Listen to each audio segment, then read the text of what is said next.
So we're going to continue on the teaching on chapter 6 of Proverbs. And last time we left off on the bind them and continue upon thy heart and tie them upon thy neck. And what am I talking about? The commandment of your father, and forsake not the law of thy mother.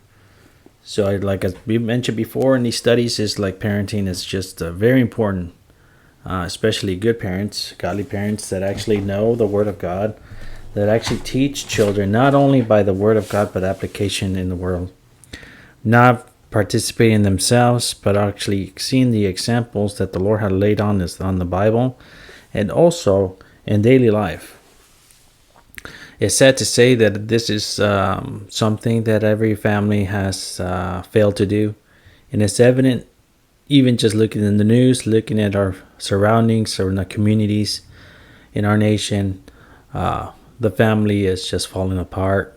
The principles that our family was taught up in, even the non-believers, of having a husband and a wife in the home, children that obey the parents, just for the sheer moral compass they had in back years past.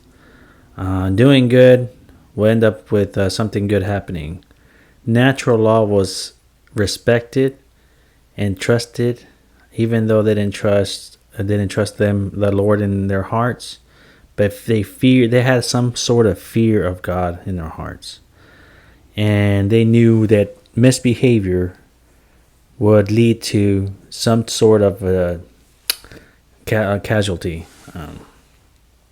But that's not so today. Our walls in our homes are fallen to any evil to our homes, evil ideas that are destroying our just foundation of the home. Now, we're going to continue on, and then it tells why we should keep the word of the teachings of your parents. But for us, the Lord is our lawgiver, the person that gives us the commandments and gives us anything that pertains to this life and unto godliness. And of course, we're going to continue on verse 24 of chapter 6, and it says, to keep thee from the evil woman, from the flattery of the tongue of a strange woman. So these two women are mentioned. So as a man, we are weak in many ways, and that is one of the traps that the devil lays out for our flesh, because men, being men, lust over things that they want, and that's one of the things that even this past week I found out about somebody very important in the Christian realm, I guess, in our Christian fellowship with other, anyways, kind of find out he had extramarital issue. And knowing this person, a person that knows himself and his weaknesses shouldn't have a leadership role like that, because the devil will use that as much as possible to trip that person up. And that person might be a great person, but he knew in his heart that this may happen because maybe he knows himself, he knows what triggers the devil could use to make this person fall. And men, most likely, is usually power, and if it's not power, is flesh, eating, all that stuff. Well, women, the devil use women to trip over men a lot, because men are weak and our flesh is weak if we don't stay close to the Lord. But this is more like also for not just for men, it's for women as well. I'm not saying it's they say formula, and I know we have mentioned it before. I think it's chapter 4 in previous chapters of the strange woman, and how it has 3 applications. And in this situation, where of course, the flesh for men, and even women now, but a woman will use whatever she has to entice that person for it to fall, to get what she wants. Well, the devil will use this in a religious situation, where he will use whatever flattery, whatever pleasant is is pleasant into the sight of men and women. And if we can stay close to the word of the Lord and remember his statutes and remember his judgments, remember his commandments, they will keep thee from the evil woman. So the evil woman, of course, is self-explanatory. Evil woman is not a good woman. From the flattery of the tongue of the strange woman. Flattery words are deceiving because they're not. I mean, they might say something flattery so that way they can get what they want. Men do it as well to get their way. Of course, you just remember a salesman or an actor or whatever. That person is paid to tell you what it takes to get that sale or to get whatever to entertain you. So that will keep you from that. Now, the other one is lust not after her beauty in thine heart. So the heart is the matter of all our issues. And actually, in Matthew, I actually have a card here that I try to remember as much as possible because I need to know who I am. And it says, let me see. Oh, no, not that one. Let's see. I have little flashcards here that help me a lot. They help me a lot with these things. Let's see. I'm sorry, it's taking me a superior judgment. Either the numbers. Well, if I could find it. Oh, I know where it is. It's in front of my Bible. Well, anyways, it's in front of my Bible. I was reading it earlier this past week, but the Lord says something that most of the evil things that we do come out of our hearts. Our hearts are evil and desperately wicked, and Jeremiah says, and that's where the devil will attack. I mean, he knows that we have that in our hearts. We have an enticement to do things that are pleasing to our flesh and to gain whatever we want. And so, in our heart, we already have that. Now we see that thing that we really want, no matter what it is, when we lust over it.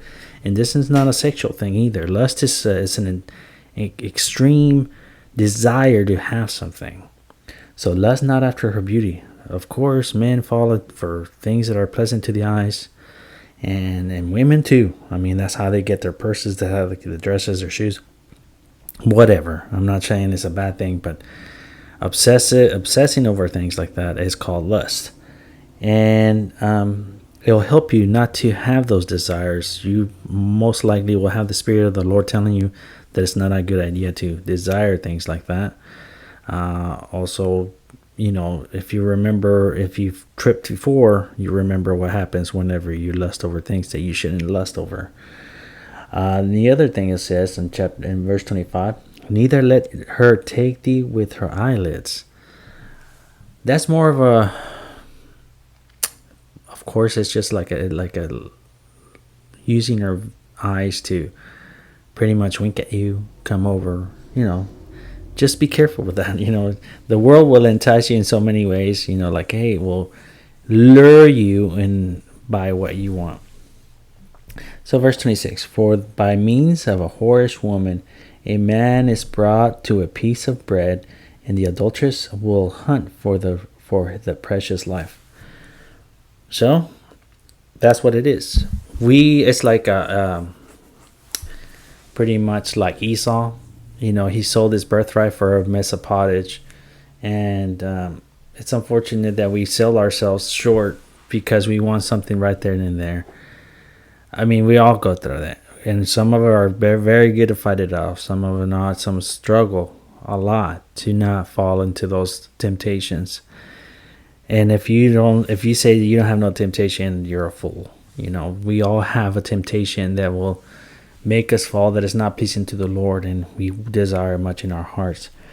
But if we stay close to the Word of God and remember and meditate in His Word and practice His Word, it's less likely that we will fall for these things. Remember, that's how Eve fell. She saw the fruit that was pleasant in the sight and took it.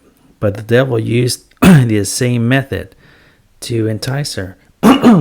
The creature that he pretty much used to lure Eve was pleasant to her eyes as well. A being that was well spoken, had a great sales pitch, and He said, look at it. It's nice. It's good to eat. You surely will not die. And if you review that, I actually read this past week how Eve was enticed to partake of that fruit, even though she knew that God was not, wanted her not to. But this being, the devil, used words, used visual to lure her in. And by her own choice, she was not forced. By her own choice, she partook of that fruit and died that minute. And then she gave it to her husband, and gladly he took as well. So I think that's a good example to go review. It's always good to go back to the beginning of things to find out how the devil will use whatever it takes for men to fall, for men to die, for men to trip, to destroy men. Anyways, I'll leave it there, leave it short. I know it's been a while since we had any teachings. Pray for me that I continually do these lessons, because I know that I need to do it. I need to finish this. It might be for the rest of my life. Thank you.